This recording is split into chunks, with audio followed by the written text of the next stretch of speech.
I found that it always helps to have a map handy whenever you're talking about what's going on half a world away. When you understand where everything is, it's a little easier to make sense of it all. We have been illegally occupying Afghanistan for 8 years now, and doing the same in Iraq for more than 6.5 years.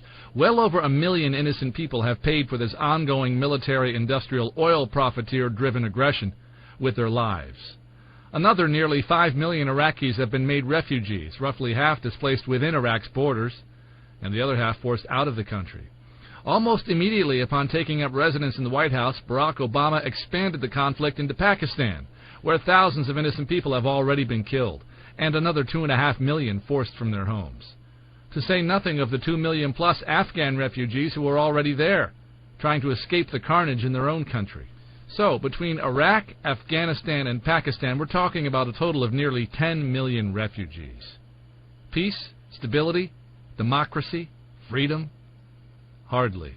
And of course, you're all familiar with the incessant propaganda campaign against Iran, being pushed by all these same soulless war and oil whores, many of whom are also part of the army of shills for Israeli hegemony in the Middle East. And now, although the murderous disaster launched under the previous administration rages on in Iraq, you've no doubt noticed that our new pretender-in-chief, his handlers, and a fawning lockstep media have moved the focus back to Afghanistan, where this whole imperialist charade started in 2001.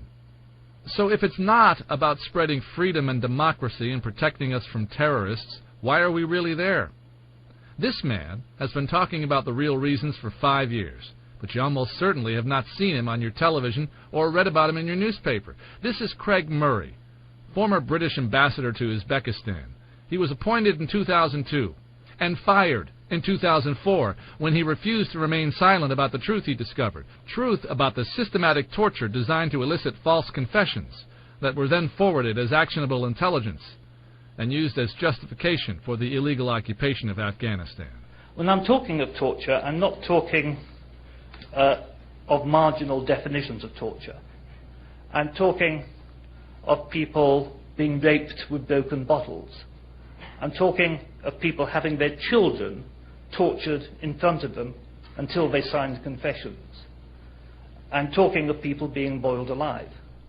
All so American troops could be there to secure a pipeline route through Afghanistan, and the energy whores could seize control of the massive natural gas deposits in Uzbekistan and Turkmenistan. It's been said that there is as much, if not more, natural gas in Turkmenistan than there is oil in Iran. If you look at the deployment of US forces in Afghanistan as against other NATO country forces in Afghanistan, you'll see that undoubtedly the US forces are positioned to guard the pipeline route. That's what it's about. It's about money.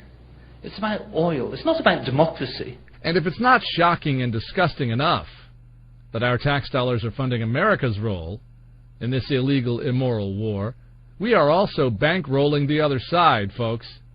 From an article by Aram Roston, published this week, called How the U.S. Funds the Taliban. It's an accepted fact of the military logistics operation in Afghanistan that the U.S. government funds the very forces American troops are fighting. Colonel David Haight, commander of the 3rd Brigade of the 10th Mountain Division, on funding the Taliban. The American soldier in me is repulsed by it, but I know that it is what it is. Essentially paying the enemy, saying, hey, don't hassle me. I don't like it, but it is what it is. And what it is an insane, murderous, profit-driven charade being perpetrated by both sides, not just in Afghanistan, but both sides of the aisle in Washington. American soldiers and the American taxpayers being sold a completely fraudulent bill of goods by corrupt leadership. Soldiers paying with their lives, their limbs, and their peace of mind. The American people pushed to the point of financial and moral bankruptcy while we continue to foot the bill for this massive fraud. And the innocent citizens of Afghanistan caught in the middle, oppressed by their own fraudulent government, and watching their homes and their loved ones being blown to pieces by American bombs. Also an elite few, already unimaginably rich, can seize control of massive energy resources, make themselves even richer, and pay off the government goons who are making it all possible.